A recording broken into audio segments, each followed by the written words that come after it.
ẹ fura o, àwọn ọ̀bàyéjẹ́ ti kó òbítíbitì tòmátò alágolo tó ti bàjẹ́ wọ̀lú. ẹ̀ka iléeṣẹ́ aṣọ́bodè ilé wa Nigerian Customs Service NCS tí wọ́n wà láwọn etí omi tí àwọn ẹrù ilẹ̀ òkèèrè ń kalẹ̀ sí ẹ̀ka ti èbúté Tinkan Island Àpápá nípínlẹ̀ Èkó ti rí kọ̀ńténà tó ń lọ bí 20 tí tòmátò alágolo tó ti bàjẹ́ kún inú ẹ̀ fọ́fọ́ gbà. Gẹ́gẹ́ bí adelé olórí àjọ náà Adéwálé Adéníyì ṣe sọ lásìkò tó ń bá àwọn oníròyìn sọ̀rọ̀ lọ́jọ́ Ẹtì Friday ọjọ́ 6 oṣù kẹwàá ọdún yìí, ó ní láti orílẹ̀-èdè Spain ni wọ́n ti kó àwọn ẹrù náà wọ ilẹ̀ yìí wá. Láti ọjọ́ 9 oṣù kẹjọ ọdún yìí ni àwọn Port àti Terminal Multi-Service Limited (PTML) tí í ṣe ẹ̀ka iléeṣẹ́ aṣọ́bodè ilẹ̀ yìí ìyẹn Nigerian Customs Service ti gba àwọn kọ̀ńténà 20 tí gorodóòmù 80 tó kún fún tòmátò tó ti bàjẹ́ tó sì léwu fún ìlera èèyàn wà nínú èyí gbà ní Tinkan Island nípínlẹ̀ Èkó. Àwọn kọ̀ńténà tó dárúkọ nọ́mbà ìdánimọ̀ gbogbo wọn láti 2790243 GCNU títí dé orí 20 ló sọ pé owó ẹrù tí wọn yóò san ń lọ bí $100 mílíọ̀nù ó dín díẹ̀ lórí ẹ̀ ní iléeṣẹ́ Nine Christie Investment Limited tí wọ́n kó wọlé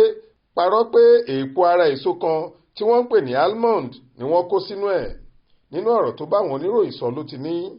lónìí à ń dúró síwájú yín láti kéde pé a rí kọ̀ńténà 20 tí wọ́n kó tòmátò lílò alágolo tó ti bàjẹ́ sínú ẹ̀ fọ́fọ́, eléyìí tí kò tí ì ṣẹlẹ̀ rí látìgbà tí ẹ̀ka iléeṣẹ́ yìí ti bẹ̀rẹ̀. Lásìkò táwọn èèyàn wa ń ṣàyẹ̀wò gẹ́gẹ́ bí ìṣe wọn lọ́jọ́ 9 oṣù kẹjọ ọdún yìí ni àwọn òṣìṣẹ́ wa ní PTML rí tòmátò tó léwu fún ẹ̀mí èèyàn ọ̀hún. Ìyàlẹ́nu àti ẹ̀dùn ọkàn ní irú àyà níní táwọn tó gbé irú ẹrù tó lè pààyàn lára yìí wọlé jẹ́ fún wa. Nísìnyí báyìí gbogbo àwọn kọ̀ńténà náà àti ẹrù inú wọn ló ti wà lákàtà wa. Àwa túbọ̀ ń rọ àwọn òṣìṣẹ́ wa láti rí i dájú pé wọ́n ń ṣe àyẹ̀wò fínífíní lójúnà àti lè dènà àwọn ìjàmbá tí wọ́n lè kó wọ̀lú wá. Bẹ́ẹ̀ la tún rawọ́ ẹ̀bẹ̀ sí àwọn tó ń kó oríṣiríṣi ọjà wọlé láti òkè òkun pé kí wọ́n yéé kó àwọn nǹkan tó léwu fún ẹ̀mí èèyàn wọlé, nítorí ẹni tó lè wò ṣùnṣùn tó kó nǹkan jíjẹ tó ti bàjẹ́ wọlé kò ní orúkọ míì ju ọ̀bàyéjẹ́ àti ọ̀dájú ẹ̀dá lọ. Ó fi kún ọ̀rọ̀ rẹ̀ pé ọwọ́ àwọn ti tẹ afurasí kan tó lọ́wọ́ nínú ẹrù tí wọ́n gbé wọ̀lú wá yìí, ọ̀gbẹ́ni Okonkwo Oliver Izuma, àmọ́ tó jẹ́ pé wọ́n ti fààyè bẹ́ẹ̀lì tí kò ní gbà láàyè láti ṣàdédé fìlú sílẹ̀ fún un gẹ́gẹ́ bí ìwádìí ṣe ń lọ lọ́wọ́.